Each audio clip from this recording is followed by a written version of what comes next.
Alright, let's craft that captivating introduction. Have you ever been judged before you even opened your mouth? Felt the sting of prejudice based on something you couldn't change? Imagine pouring your heart and soul into a dream, only to have the world tell you that you don't belong, that you're not good enough, simply because of the color of your skin. This is the story of a fighter who faced that very reality. A fighter who was mocked, underestimated, and told to give up. But what happens when a spirit refuses to break? What happens when determination clashes with discrimination? And what does it truly take to silence the doubters and earn respect in a world as brutal as MMA? Prepare to witness a journey of resilience, a testament to the power of the human spirit. This is a story that will inspire you, move you, and leave you questioning everything you thought you knew about courage and perseverance. But before we dive in, I want to take a moment to express my gratitude for your incredible support. If you enjoy stories like this, please consider subscribing to the channel. It helps us bring more inspiring narratives to life. And speaking of support, I want to give a special shout out to one of our amazing fans, Sarah Miller, a 28-year-old from Los Angeles, California.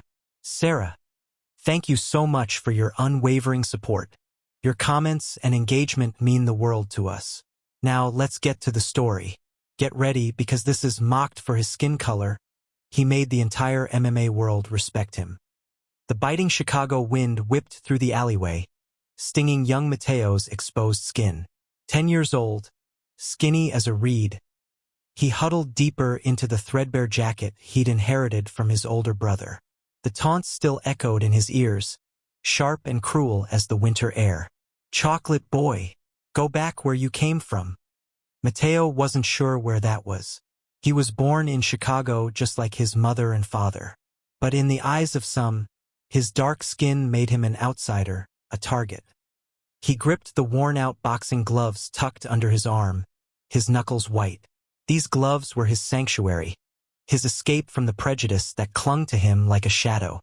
He found solace in the small, dilapidated gym tucked away in the back of his neighborhood. Iron Mike's, it was called, though Mike himself was long gone, replaced by a grizzled old trainer named Sal. Sal, a man of few words and even fewer smiles, had seen something in Mateo's determined eyes, something that transcended the color of his skin. The gym reeked of sweat, leather, and the ghosts of countless dreams. The heavy bag hung like a silent sentinel, absorbing the blows of hopeful fighters. The air crackled with the energy of raw ambition, a place where boys like Mateo could transform pain into power. Sal didn't coddle him. "Tough world out there, kid." He'd grunted on Mateo's first day. "Ain't nobody gonna hand you nothing. You gotta earn it." He taught Mateo the fundamentals, the jab, the cross, the hook. He drilled him relentlessly, pushing him to his physical and mental limits. Mateo absorbed it all like a sponge. He was a natural, quick on his feet, with an uncanny ability to anticipate his opponent's moves. But more than that, he had a fire in his belly, a burning desire to prove himself, to silence the voices that told him he wasn't good enough. The prejudice didn't stay outside the gym doors. There were whispers, snide remarks from some of the older boys. They saw him as an easy target, a scrawny kid who didn't belong. But Mateo didn't back down. He met their taunts with steely silence and focused on his training. He let his fists do the talking. One afternoon, a particularly arrogant teenager named Tony, a local bully, cornered Mateo after his workout. "Hey, chocolate boy," Tony sneered, his friends snickering behind him. "Think you're tough, huh? Let's see what you got." Mateo hesitated. He didn't want to fight. He just wanted to train, to improve. But Tony's relentless goading, fueled by prejudice, pushed him to the breaking point. "Leave me alone, Tony," Mateo said, his voice trembling slightly. Tony just laughed. "What's the matter? Scared?"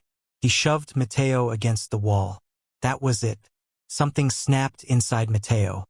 The years of pent-up frustration, the constant feeling of being an outsider, all boiled over. He exploded with a burst of fury he didn't know he possessed.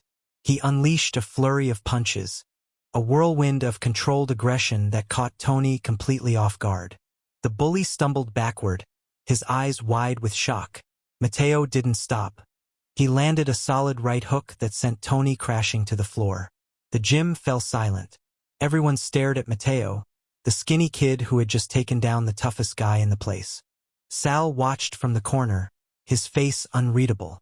Mateo stood over Tony, his chest heaving, his knuckles stinging. He hadn't meant to hurt him badly, but the rage had taken over. He looked down at Tony, a mix of guilt and defiance in his eyes. This was just the beginning. This was the moment Mateo realized that his fists could be his voice, his weapon against the prejudice that plagued him. This was the first step on a long and difficult road, a road that would lead him from the back alleys of Chicago to the bright lights of the MMA arena. A journey to earn respect not just for himself, but for everyone who had ever been judged for the color of their skin. The aftermath of the fight with Tony hung heavy in the air. The other gym members, initially stunned, slowly began to shift their perception of Mateo. The whispers changed, the snide remarks lessened. He had proven himself not just in terms of fighting ability, but in terms of sheer, unyielding grit. Sal, however, remained enigmatic. He didn't offer praise, didn't offer criticism. He simply nodded once, a barely perceptible acknowledgement, and motioned for Mateo to get back to training. This was Sal's way.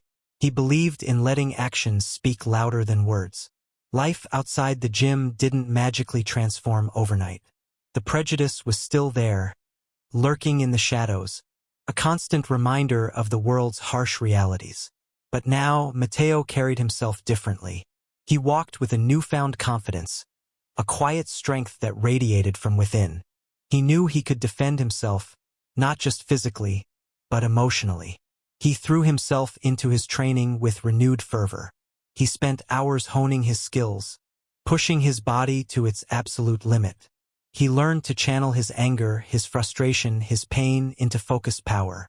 He wasn't just fighting for himself anymore. He was fighting for something bigger, for the right to be seen, to be respected, to be judged solely on his merits. One evening, Sal approached Mateo after a particularly grueling sparring session. "Kid," he said, his voice raspy from years of shouting instructions. "You got potential, real potential, but you gotta learn more than just how to throw a punch." He gestured towards a dusty bookshelf in the corner of the gym.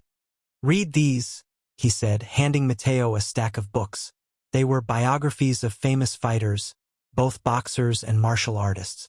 Learn their stories, learn their struggles, learn how they overcame adversity.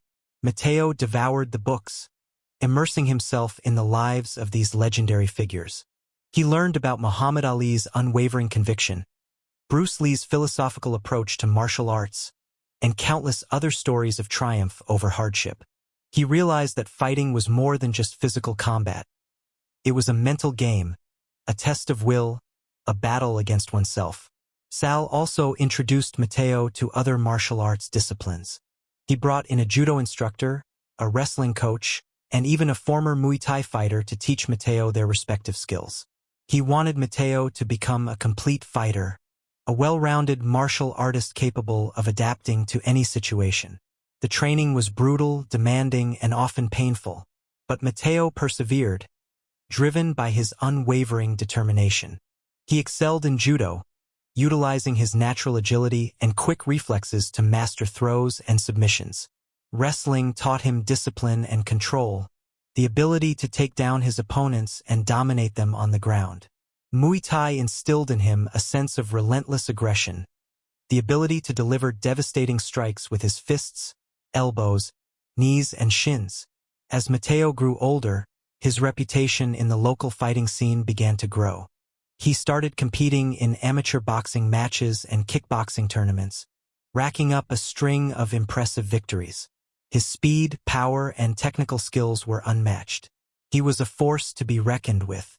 But he never forgot the lessons he had learned in the gym, the lessons about respect, humility, and the importance of fighting for something bigger than himself. He always treated his opponents with respect, win or lose. He understood that they were all striving for the same thing, the same recognition, the same chance to prove themselves. One day, a scout from a local MMA promotion attended one of Mateo's kickboxing matches. He was impressed by Mateo's raw talent, his explosive power, and his unwavering determination. He approached Mateo after the fight and offered him a contract. This was it. This was the opportunity Mateo had been waiting for. The chance to take his fighting career to the next level, to compete against the best fighters in the world, to finally prove himself on the biggest stage. He looked at Sal, who had been watching the conversation from the corner. Sal nodded, a rare smile gracing his lips. "Go for it, kid," he said. "You're ready." Mateo shook the scout's hand, a surge of excitement coursing through his veins. He was finally on his way. The road ahead would be long and arduous, filled with challenges and obstacles. But he was ready to face them head-on, with the same unwavering determination that had brought him this far. He was ready to show the world what he was made of. He was ready to fight. Signing the contract felt surreal. Mateo stared at the bold print on the paper, the logo of Urban Combat League emblazoned at the top. This was no longer just a dream. It was a tangible reality. He was a professional fighter. The initial weeks were a whirlwind. Media interviews, promotional photo shoots, and a crash course in MMA-specific training filled his days. The Urban Combat League was a smaller promotion, but it was known for its gritty, no-holds-barred fights and its diverse roster of talent. Mateo knew this was his chance to make a name for himself. His first opponent was a seasoned veteran named the Hammer Hankerson, a brawler with a reputation for absorbing punishment and delivering knockout blows. Hankerson was everything Mateo wasn't: big, strong, and experienced. He was a classic gatekeeper, a test for up-and-coming fighters. The fight was scheduled for 3 rounds, and Mateo knew he couldn't afford to make any mistakes. Hankerson would try to overwhelm him with his size and strength, to drag him into a brawl and wear him down. Mateo needed to use his speed, his technique, and his superior conditioning to outmaneuver his opponent. The night of the fight was electric. The arena was packed with screaming fans, the air thick with anticipation. Mateo walked to the cage, his heart pounding in his chest. He could feel the weight of expectation, the hopes of his family, his friends, and Sal riding on his shoulders. He stepped into the cage, the chain-link fence cold against his skin. He looked across at Hankerson, a mountain of a man with a menacing glare. The bell rang and the fight began. Hankerson charged forward, throwing wild haymakers, trying to knock Mateo out with one punch. Mateo danced around him, using his footwork to avoid the blows. He landed quick jabs, stinging Hankerson's face, frustrating his aggression. In the second round, Hankerson managed to corner Mateo against the cage. He unleashed a barrage of punches, forcing Mateo to cover up. Mateo weathered the storm, absorbing the blows, waiting for an opening. Suddenly, Hankerson left himself exposed. Mateo saw his chance. He ducked under a wild swing and landed a perfectly timed uppercut that sent Hankerson staggering backward. Mateo followed up with a flurry of punches, overwhelming Hankerson with his speed and precision. Hankerson crumbled to the canvas. The referee stepped in and stopped the fight. Mateo had won. The crowd erupted in cheers. Mateo raised his arms in victory, a triumphant grin spreading across his face. He had passed his first test. He had proven that he belonged in the cage. But the victory was short-lived. In the locker room after the fight, Mateo overheard a conversation between 2 of the promoters. "That kid's good," one of them said. "But he's got that, that look." "Yeah," the other replied. "He ain't exactly gonna be a poster boy for us, is he?" Mateo's heart sank. He knew what they meant. His skin color was still a barrier even in the world of MMA. He had won the fight, but he was still being judged, still being discriminated against. He confronted the promoters. "What do you mean by that?" he asked, his voice trembling with anger. The promoters stammered, trying to backtrack. "We just mean, image is important," one of them said. "We need someone who can appeal to a wider audience." Mateo stared at them, his eyes burning with defiance. "I'll appeal to the audience," he said. "I'll win fights. I'll prove that I'm the best. And that's all that should matter." He walked out of the locker room, his anger simmering beneath the surface. He knew he had a long road ahead of him. He knew he would have to work twice as hard to get the same recognition as his competitors. But he was determined to overcome the prejudice, to prove that talent and hard work were the only things that mattered. He would continue to fight, to win, to silence the doubters. He would become a champion not just in the cage, but in the fight against prejudice and discrimination. He would use his platform to inspire others, to show them that anything is possible, regardless of the color of their skin. The journey was far from over. It was just beginning, and Mateo was ready for the challenge. Mateo's victory, though tainted by the promoter's prejudice, did bring some positive changes. He gained a small but loyal following, fans who appreciated his skill and his unwavering determination. He started receiving more training opportunities, working with better coaches and sparring partners. He continued to dominate in the Urban Combat League, racking up a series of impressive wins. He became known for his exciting fighting style, his lightning-fast strikes, and his ability to finish fights. The crowds loved him, even if the promoters were hesitant to fully embrace him. His next significant challenge came in the form of the Mauler Malone, a powerful wrestler with a suffocating ground game. Malone was the reigning champion of the Urban Combat League, and he represented everything Mateo had to overcome: size, strength, and established dominance. The fight was billed as a clash of styles. Mateo's striking versus Malone's wrestling. The experts predicted a tough fight for Mateo, arguing that Malone's size and wrestling ability would be too much for him to handle. Mateo knew he had to train harder than ever before. He spent hours working on his takedown defense, learning to sprawl and escape from Malone's grappling attempts. He also focused on his ground game, improving his submissions and his ability to control his opponents on the ground. He enlisted the help of a former wrestling champion, a grizzled old coach named Gus, who had seen it all. Gus pushed Mateo to his limits, drilling him relentlessly, teaching him the nuances of wrestling. He also instilled in Mateo a mental toughness, a belief that he could overcome any obstacle. "Wrestling ain't just about strength, kid," Gus would say. "It's about leverage, technique, and heart. You gotta want it more than the other guy." The night of the fight against Malone was even more electric than his previous bouts. The arena was packed to the rafters, the crowd buzzing with anticipation. Mateo walked to the cage, his face focused, his eyes burning with determination. He stepped into the cage, the roar of the crowd washing over him. He looked across at Malone, a hulking figure with a confident smirk. The bell rang and the fight began. Malone immediately shot for a takedown, but Mateo sprawled effectively, stuffing the attempt. He landed a quick jab, snapping Malone's head back. Malone tried again, and again Mateo defended, frustrating Malone's wrestling attempts. In the second round, Malone finally managed to secure a takedown, dragging Mateo to the ground. He immediately began to work his ground and pound, raining down punches and elbows. Mateo covered up, trying to weather the storm. Malone was relentless, his pressure suffocating. Mateo knew he had to escape or he would be finished. He waited for an opening, and when Malone left himself exposed, Mateo seized the opportunity.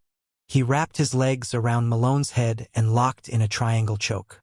Malone struggled, trying to break free, but Mateo held on tight. The pressure increased, and Malone's face began to turn red. Finally, Malone tapped out. The crowd went wild. Mateo had done it. He had defeated the champion. He had proven that he could overcome any obstacle, any challenge. He was the new Urban Combat League champion. The victory was even sweeter than his first.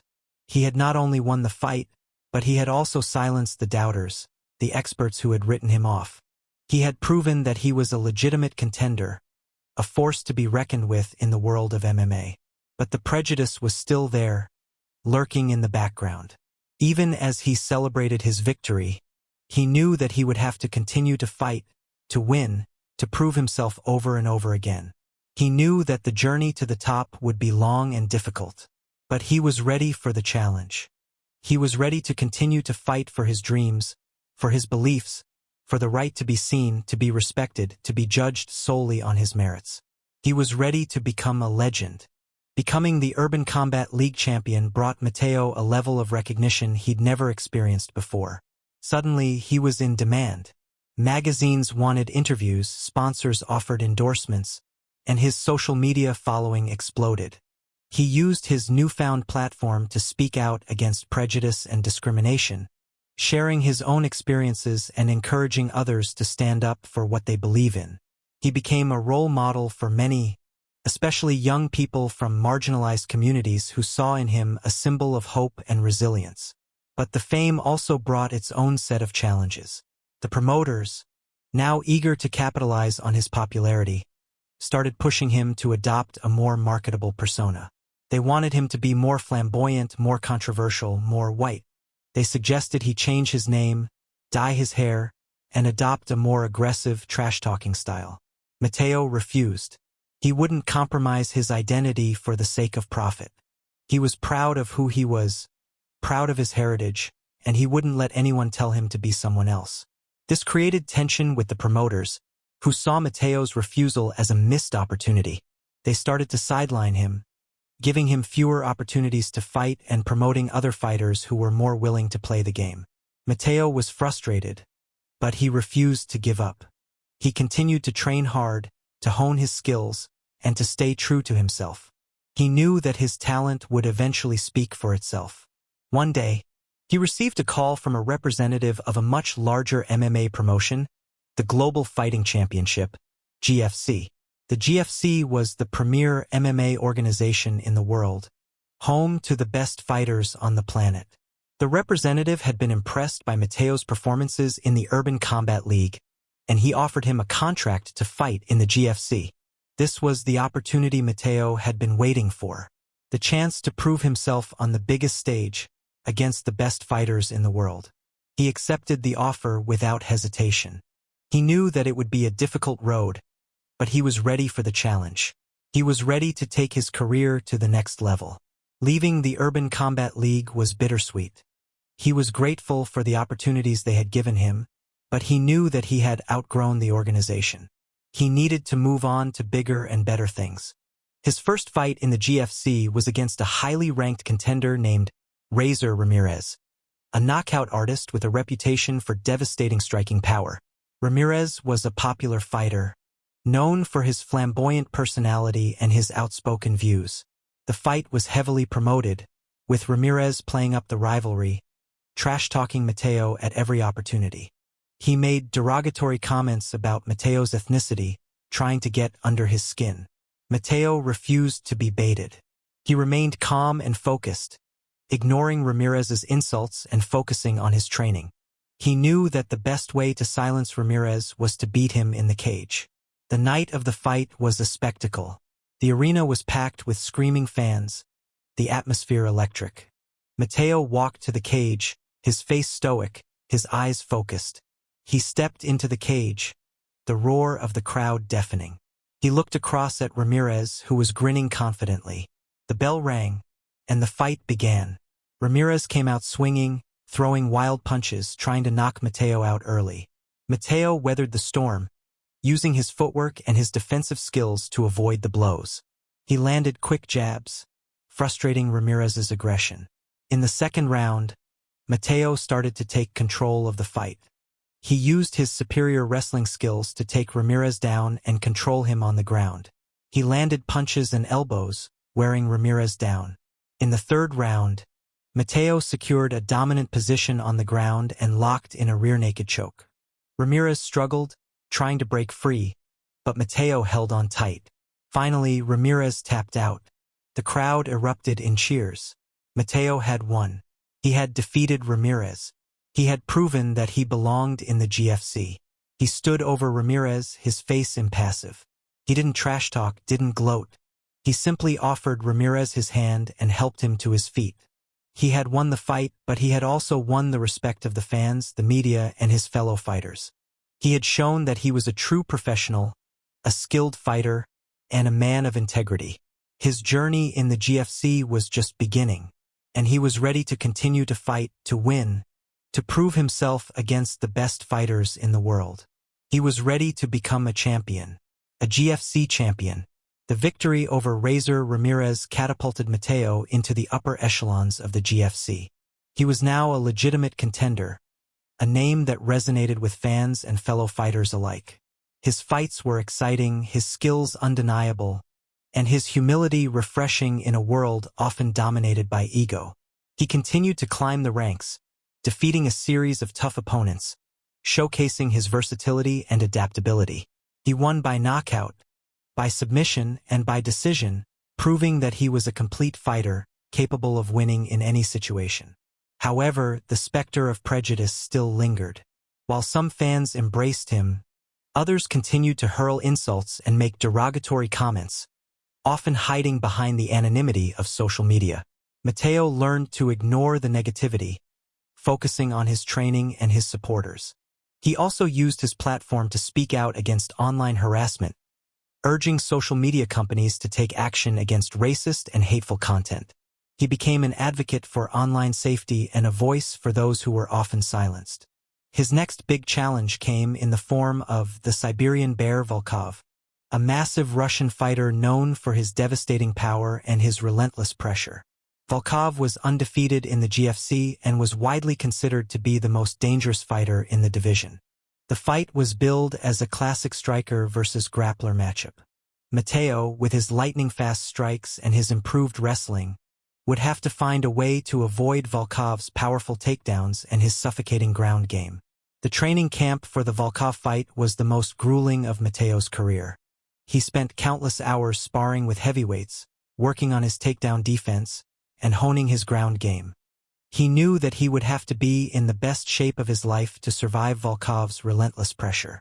He also studied Volkov's fight footage meticulously, analyzing his strengths and weaknesses, looking for any opening he could exploit.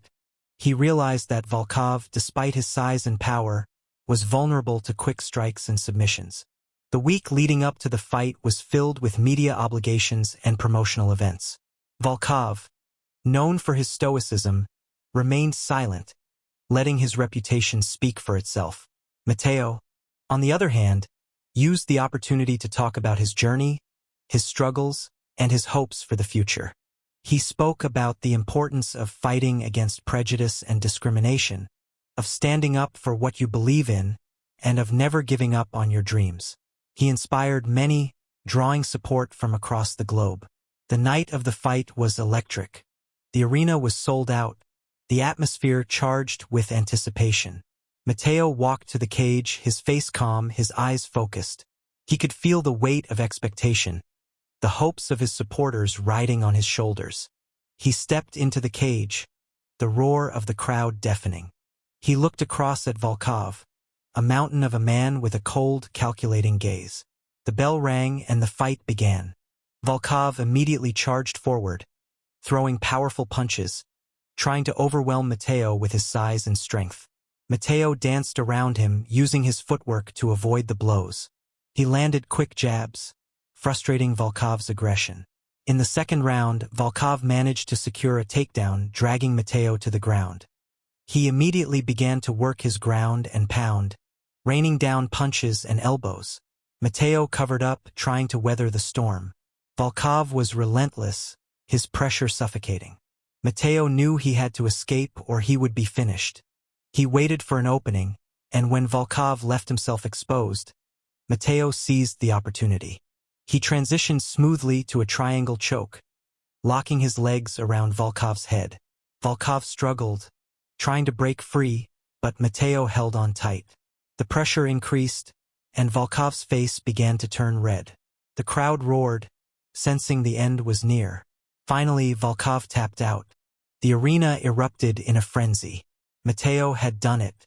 He had defeated the Siberian Bear. He had proven that he could overcome any obstacle, any challenge. He was now the #1 contender in the GFC. He was one step away from the championship. With the victory over Volkov, Mateo secured his shot at the GFC World Championship. Standing between him and the title was the reigning champion, the King Kalen, a dominant force known for his well-rounded skill set and his unwavering confidence. Kalen was a marketing dream. Charismatic, handsome, and articulate, he was the face of the GFC, a fighter who transcended the sport. He was also a master of psychological warfare, known for his trash-talking and his ability to get inside his opponents' heads.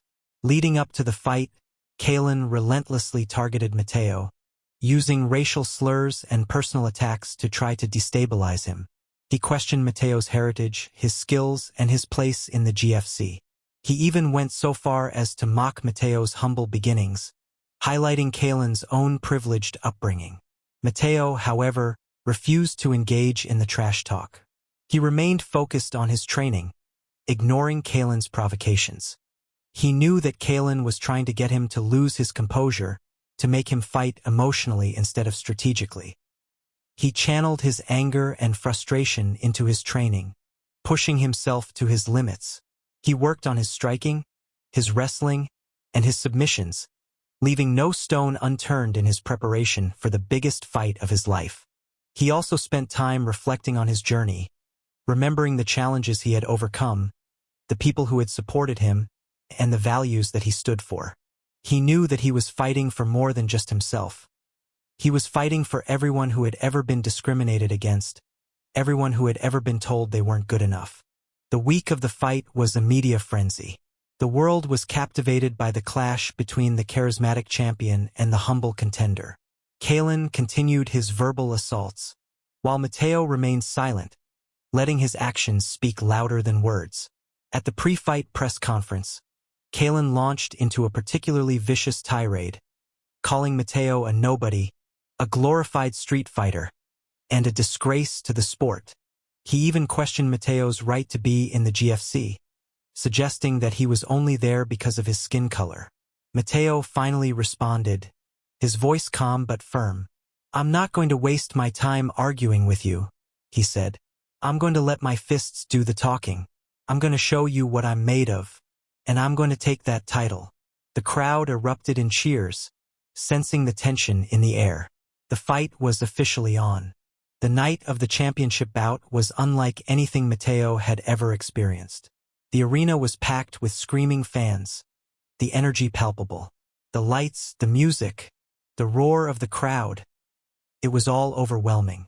As he walked to the cage, Mateo took a deep breath, focusing on the task at hand. He knew that this was his moment, his chance to prove himself to the world.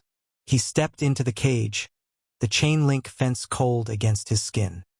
He looked across at Kalen, who was smirking confidently. The bell rang, and the fight began. Kalen came out aggressively, throwing a barrage of punches, trying to knock Mateo out early. Mateo weathered the storm, using his footwork and his defensive skills to avoid the blows. He landed quick jabs, frustrating Kalen's aggression. In the second round, Kalen managed to secure a takedown, dragging Mateo to the ground. He immediately began to work his ground and pound, raining down punches and elbows. Mateo covered up, trying to weather the storm. Kalen was relentless, his pressure suffocating. Mateo knew he had to escape or he would be finished. He waited for an opening, and when Kalen left himself exposed, Mateo seized the opportunity. He used a slick sweep to reverse position, ending up on top. He began to rain down punches of his own, forcing Kalen to cover up. The crowd roared, sensing the shift in momentum. In the third round, Mateo continued to dominate on the ground, landing punches and elbows, wearing Kalen down. He then transitioned to a dominant position and locked in an armbar. Kalen struggled, trying to break free, but Mateo held on tight. The pressure increased, and Kalen's face contorted in pain. Finally, Kalen tapped out. The arena exploded in a deafening roar. Mateo had done it. He had defeated the king. He was the new GFC world champion. The moment the referee raised Mateo's hand, the arena erupted. Confetti rained down, the lights blazed, and the roar of the crowd was deafening. He had achieved the impossible. He was the GFC World Champion. But the victory was more than just a personal triumph. It was a victory for everyone who had ever been told they weren't good enough, everyone who had ever faced prejudice and discrimination. It was a testament to the power of hard work, dedication, and unwavering belief in oneself. The post-fight celebrations were a blur. Interviews, photo shoots, and countless congratulations filled the night. Matteo was exhausted but exhilarated, his heart overflowing with gratitude. In his post-fight interview, Matteo dedicated his victory to his family, his friends, his coaches, and all those who had supported him throughout his journey. He also spoke out against prejudice and discrimination, urging everyone to treat each other with respect and compassion. His words resonated with millions around the world, inspiring hope and promoting unity. He became a symbol of change, a beacon of light in a world often shrouded in darkness. The following days were a whirlwind.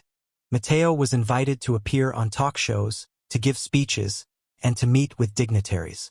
He used his newfound platform to advocate for social justice, to promote education, and to inspire young people to pursue their dreams. He also returned to his old neighborhood in Chicago, visiting his former gym and spending time with the kids who were now training there. He shared his story with them, encouraging them to believe in themselves and to never give up on their aspirations. However, not everyone was happy with Matteo's success. Some critics accused him of being a social justice warrior, arguing that he should stick to fighting and leave politics to the politicians. Others continued to hurl insults and make derogatory comments, clinging to their prejudice despite Matteo's achievements. Matteo ignored the negativity, focusing on the positive impact he was having on the world. He knew that he couldn't please everyone, and he wasn't going to try. He was going to continue to use his platform to speak out against injustice and to promote equality. His first title defense was against a rising star named the Prodigy Parker, a young and talented fighter with a similar background to Matteo. Parker had also faced prejudice and discrimination throughout his life, and he saw Matteo as an inspiration. The fight was billed as a clash of generations, a battle between the established champion and the up-and-coming contender. It was also seen as a symbol of hope, a testament to the progress that had been made in the fight against prejudice. Leading up to the fight, Matteo and Parker showed each other mutual respect, refusing to engage in trash talk or personal attacks. They both recognized that they were fighting for something bigger than themselves. The night of the fight was another spectacle. The arena was packed with screaming fans, the atmosphere electric. Matteo walked to the cage, his face focused, his eyes determined. He stepped into the cage, the roar of the crowd washing over him. He looked across at Parker, who was smiling respectfully. The bell rang and the fight began. The fight was a back-and-forth battle, with both fighters showcasing their skills and their heart. Matteo used his experience and his superior grappling to control the fight on the ground, while Parker used his speed and his striking to keep Matteo at bay. In the fourth round, Matteo secured a dominant position on the ground and locked in a rear-naked choke. Parker struggled, trying to break free, but Matteo held on tight. Finally, Parker tapped out. The crowd erupted in cheers. Matteo had defended his title. He had proven that he was still the best fighter in the world. He helped Parker to his feet and embraced him, whispering words of encouragement in his ear. He knew that Parker had a bright future ahead of him, and he was proud to have shared the cage with him. After the fight, Matteo spoke about the importance of mentorship, of helping young people to achieve their dreams. He announced that he was starting a foundation to provide scholarships and training opportunities for underprivileged youth. His journey was far from over. He was going to continue to fight, to win, and to inspire others to reach their full potential. He was going to continue to use his platform to make the world a better place. He was going to continue to be a champion, both inside and outside the cage. Matteo's reign as GFC champion continued, marked by dominant performances and a growing legacy both inside and outside the cage. He defended his title multiple times, defeating a gauntlet of top contenders. His foundation flourished, providing opportunities for countless young people to pursue their dreams in sports, education, and the arts. He was a global icon, a symbol of hope and inspiration. But amidst the accolades and the positive change he inspired, a subtle unease began to creep into Matteo's life. He started receiving anonymous threats, veiled warnings delivered through social media and cryptic letters. Initially, he dismissed them as the work of disgruntled fans or internet trolls. However, the threats escalated, becoming more specific and more menacing. He confided in Sal, who, despite his age, remained a constant presence in Matteo's life, offering guidance and support. Sal, ever the pragmatist, urged Matteo to increase his security and to report the threats to the authorities. Matteo reluctantly agreed, hiring a team of professional bodyguards and informing the GFC security team about the situation. The police launched an investigation, but the source of the threats remained elusive. Then came the plot twist. One evening, after a particularly grueling training session, Matteo returned to his luxury apartment in downtown Chicago. He was exhausted both physically and mentally, and eager to unwind. As he entered his living room, he found Sal waiting for him, sitting in the shadows. "Sal, what are you doing here so late?" Matteo asked, a hint of concern in his voice. Sal stood up, his face etched with a deep sadness. "Matteo, we need to talk," he said, his voice barely a whisper. Matteo's unease intensified. He knew Sal well enough to recognize that something was terribly wrong. "What is it, Sal? What's going on?" Sal hesitated, then took a deep breath. "Matteo, I'm the one who's been sending you the threats." Matteo froze, his mind struggling to process what he had just heard. "What? Sal, that's impossible. Why would you do that?" Sal's eyes welled up with tears. It's complicated, Matteo. It's about protecting you." He revealed a shocking truth. Sal's own son, Michael, had become deeply involved with a dangerous white supremacist group that vehemently opposed Matteo's success and his message of equality. Michael, fueled by hatred and resentment, had been planning to attack Matteo to silence him permanently. Sal, torn between his love for his son and his loyalty to Matteo, had made a desperate decision. He had decided to send the threats himself, hoping to scare Matteo into withdrawing from the public eye, to protect him from Michael's wrath. "I know it was wrong, Matteo," Sal pleaded, his voice cracking with emotion. "But I didn't know what else to do. I couldn't let Michael hurt you. You're like a son to me." Matteo was stunned, reeling from the revelation. He couldn't believe that Sal, the man who had mentored him, guided him, and supported him throughout his entire career, was the source of the threats. He felt a surge of anger, betrayal, and confusion. But beneath the anger, he also felt a flicker of understanding. He knew that Sal had acted out of love, out of a desperate desire to protect him. "Sal, I don't know what to say," Matteo said, his voice barely audible. Sal stepped forward, his eyes pleading. "Matteo, you have to understand. Michael is lost. He's consumed by hate. He's not the son I raised." He begged Matteo to disappear, to leave the spotlight, to protect himself from the danger that lurked in the shadows. Matteo, however, refused. He couldn't run. He couldn't hide. He had a responsibility to his fans, to his foundation, and to everyone who believed in his message of hope and equality. He made a difficult decision. He knew that he had to confront Michael, to try to reason with him, to try to save him from the path of hatred and destruction. But he also knew that he had to protect himself. He decided to fight. He would face Michael not with violence, but with compassion and understanding. He would try to reach his heart, to break through the wall of hate that had consumed him. But he also knew that he had to be prepared for the worst. He had to be ready to defend himself if Michael chose violence. The stage was set for a final confrontation, a battle that would test Matteo's courage, his compassion, and his commitment to his beliefs. The journey had just taken a dark and unexpected turn. The revelation about Sal's son, Michael, hung heavy in the air. Matteo, grappling with conflicting emotions, knew he couldn't simply ignore the situation. He needed to understand the depth of Michael's hatred, and find a way to defuse the situation before it escalated into violence. With Sal's reluctant help, Matteo arranged a meeting with Michael. It was to be a secluded, neutral location, the very gym where Matteo had first learned to fight, now eerily silent and echoing with memories. Matteo insisted on no weapons, no bodyguards, just the three of them. When Michael arrived, the air crackled with tension. He was younger than Matteo remembered. His face hardened with anger and resentment.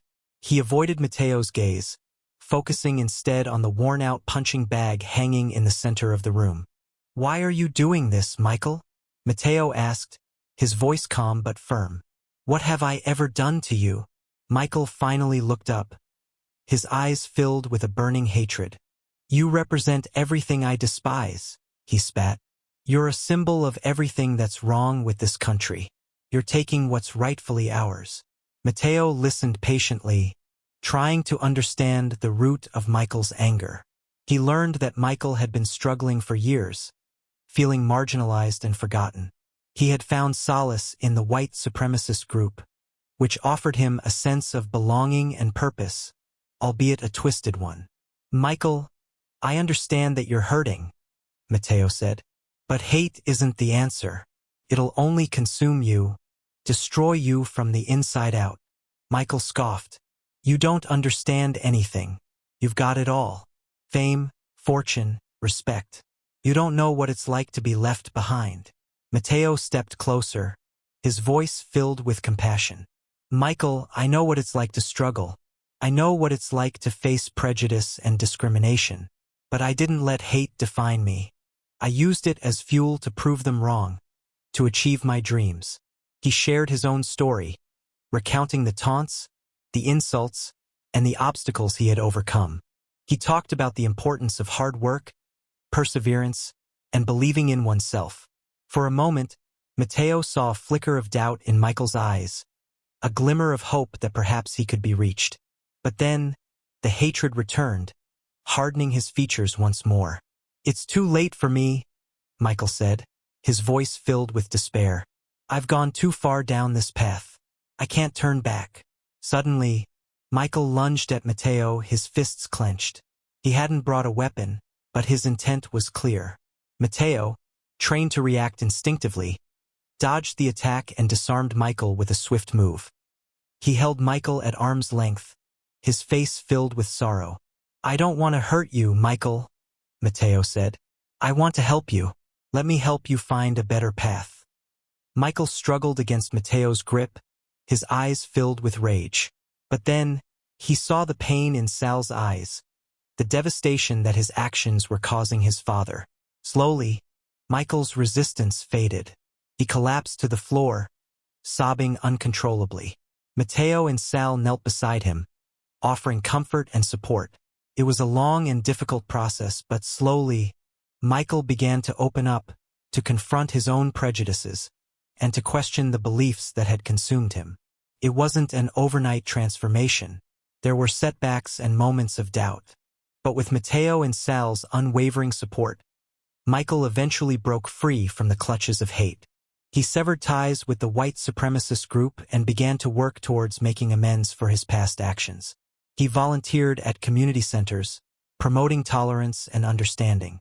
He used his own experiences to educate others about the dangers of hate and prejudice.